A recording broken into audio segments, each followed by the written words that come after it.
Hello, it's me. I've just done a really bad thing. I just played Barcelona and beat them 7-1 in the Spanish Cup, and I forgot to I forgot to even turn the microphone on. So, I mean, there we go. We won 7-1. I've got. You can watch it. I'll put it up actually. I'll put some highlights up now of me winning 7-1. You can see me in the corner talking, but you can't hear me because I didn't have this set up. So here you go. Enjoy these silent highlights, I suppose. I tell you what, we'll have a competition. The best comment saying or imagining what I was saying and some of these goals will win. I'll decide. So get your creative juices flowing and some lovely comments.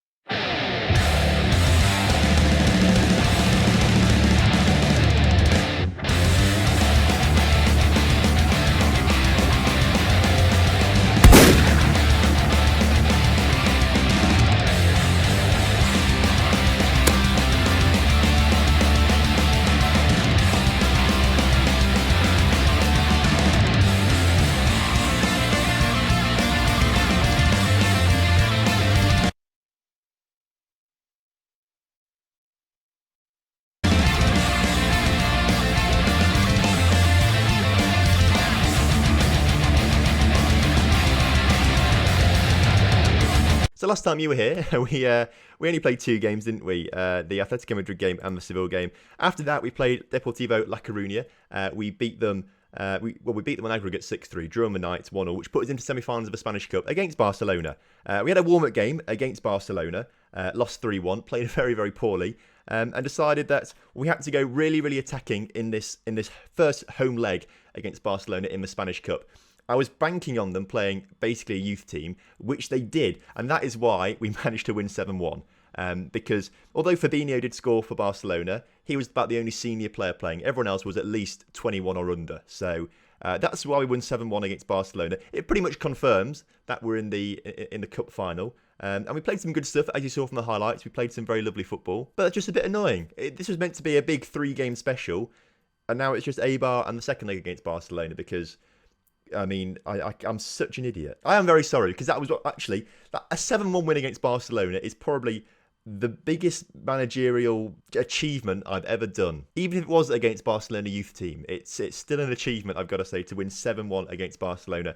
So you've seen the things anyway. You know it's happened. We're just going to get on with it, and we're going to go straight to the Eibar game. We did make more transfers as well. I should probably tell you about that.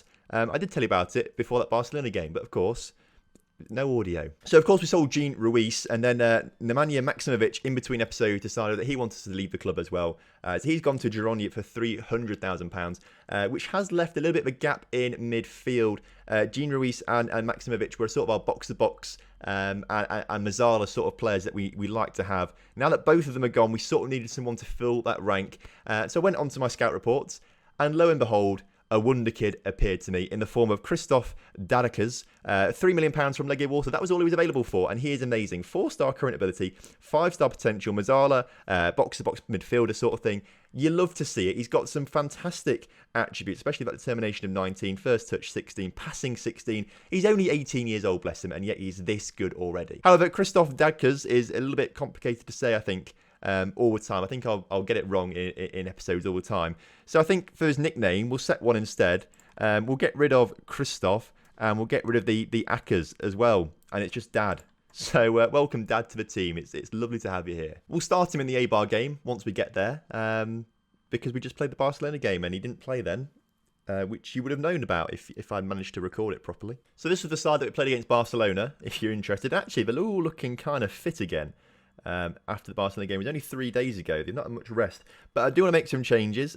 Dad is going to come onto the pitch, of course. We'll bring Toussaint on as well for Harbo as well. He didn't get too many game starts at the moment because Harbo's playing quite well there. Diaz is going to come on for Romero. Diego Gonzalez is going to come on for Cucurella. Rojas will come on for Orsolini. Abel Ruiz can play again because he's not cup tied against Barcelona, which he has been for the past few games because he's on loan from Barcelona. We'll start him up front instead of Hans Osmanovic for today. But other than that, actually, I think I'm pretty pleased. I want to have a bit of some rotation in there to rest some players for the next Barcelona game because I'm pretty sure the next game Barcelona will play a full-strength lineup. And although we do have a 6-goal cushion against them, we can't be too complacent because it is Barcelona. Right then, kickoff is upon us. We're at home today against Eibar. I forgot to show you the league table as well. I did that previously, but of course I've forgotten to do that again. We still sit fourth in the table, good few points clear of Malaga. Level on points with Real Madrid, although we are the first game to kick off this weekend, I believe.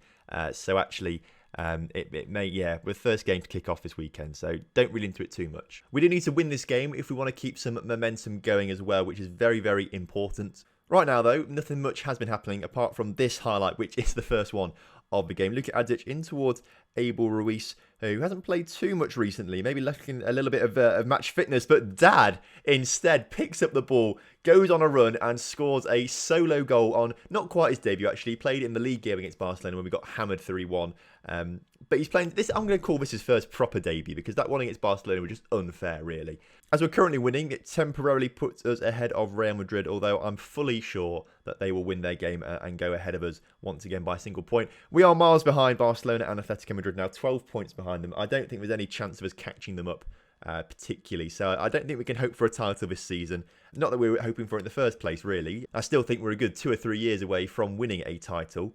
But it's nice to see that we're up there, though, in the top 4 once again. I thought we may have a decline after last season's successes of coming second in the end. I don't think we do as well as we did last season. We're not doing as well as we did last season, essentially, actually.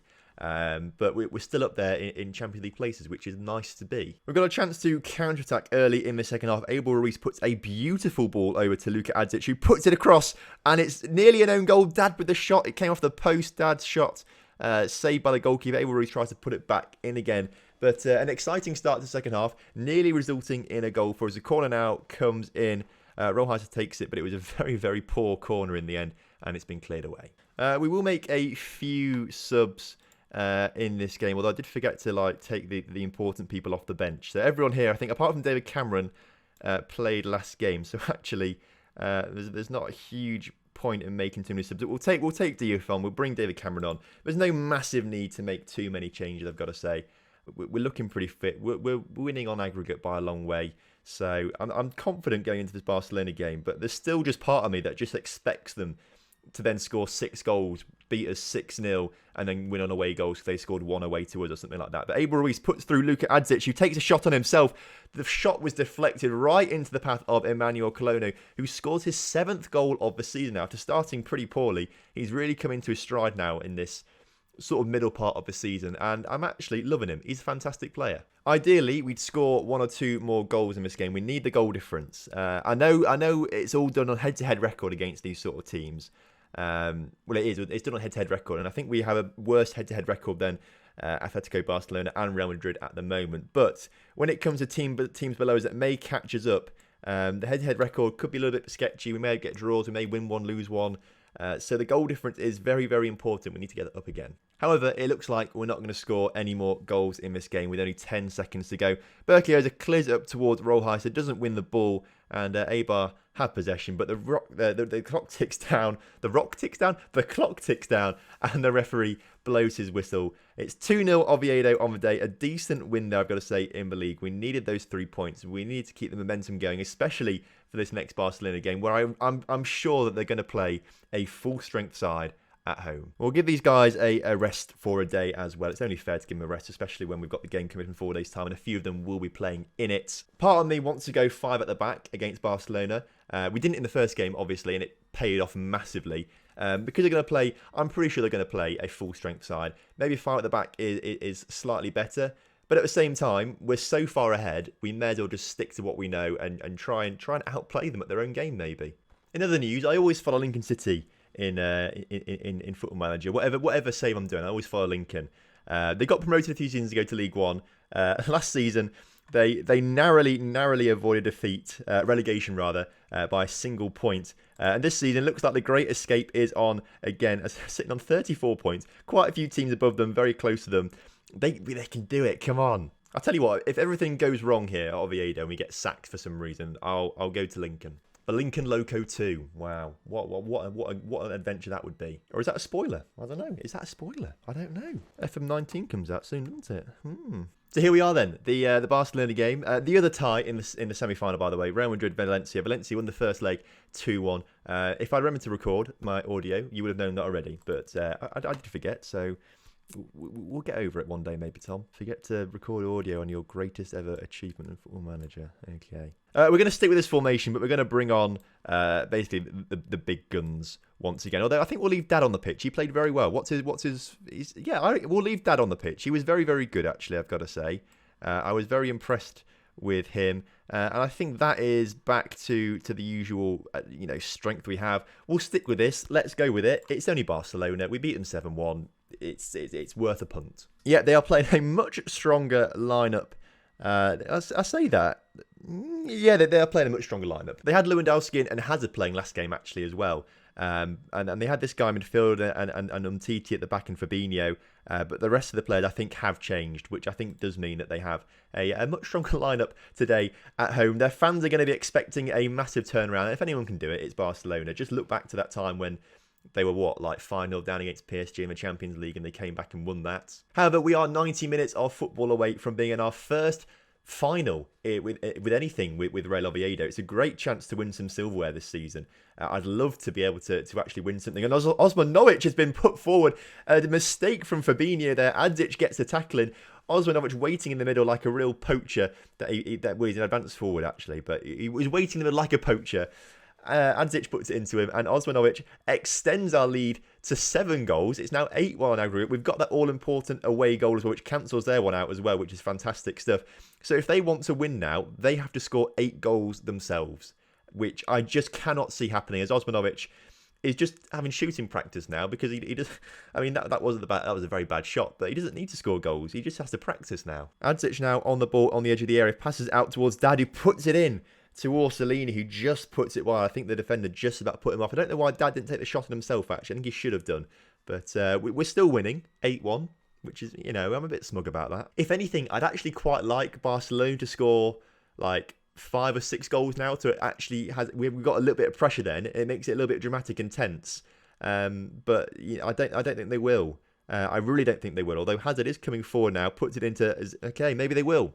They have scored another goal now. It's 8-2 on aggregate. We're still 6 goals ahead, but it's still looking good. All right, Lewandowski's been put forward, and when I said that they can score 5 or 6 goals to make this interesting, I didn't mean it. I really did not mean it. Football Manager gods, please don't. Oh, I don't want to lose this now. Relax, Tom. We're still 5 goals ahead. 5 goals ahead, and they have to score 6 to actually beat us outright. So we're okay. All right, we've made it to half time. That's good. We've made it to half time. Calmly, well done. We're still leading on aggregate. Make sure that's the case at full time.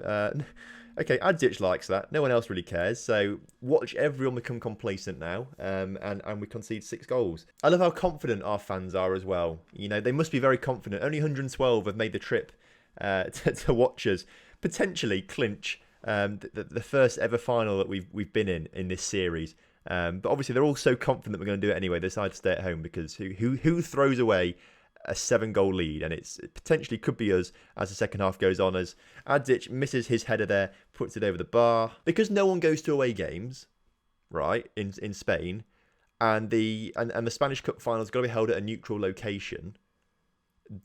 Does that mean that there's going to only be an attendance of 300 people there total? I'm quite interested in that. I don't know if that's going to be the case or not.